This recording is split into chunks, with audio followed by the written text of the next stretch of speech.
আমাদের কি হয়েছে আমরা মৃত্যুকে ভয় পাই না? আমাদের কি হয়েছে আমরা মনে করি না যে আমরা মারা যাব? পৃথিবীর সর্বশ্রেষ্ঠ মানুষ, সর্বশ্রেষ্ঠ রাসূল দুনিয়া থেকে বিদায় নিলেন, তার সাহাবীদেরকে ছেড়ে তিনি দুনিয়া থেকে চলে গেলেন, ওপারের জগতে পাড়ি জমালেন। আমাদের কি হয়েছে যে আমরা বিশ্বাস করতে চাই না, আমরা প্রস্তুতি গ্রহণ করি না মৃত্যুর জন্য? আমি আপনি কি মনে করি যে আমরা চিরদিন বেঁচে থাকবো?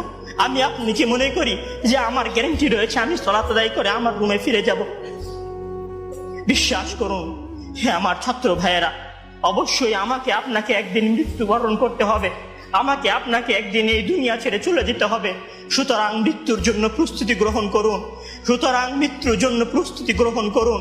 সেই দিন আসার পূর্বে, যেই দিন মৃত্যু আপনার দরবারে উপস্থিত হবে এবং মহান আল্লাহ তাআলাকে আপনি বলবেন, হে আল্লাহ, আমাকে স্বল্প একটু সময় দিন, আমাকে স্বল্প একটু সময় দিন, আমি ফিরে যাই এবং কিছু নেক আমল করে আসি। কাল্লা ইন্নাহা কালিমাতুন হুয়া কাইলুহা।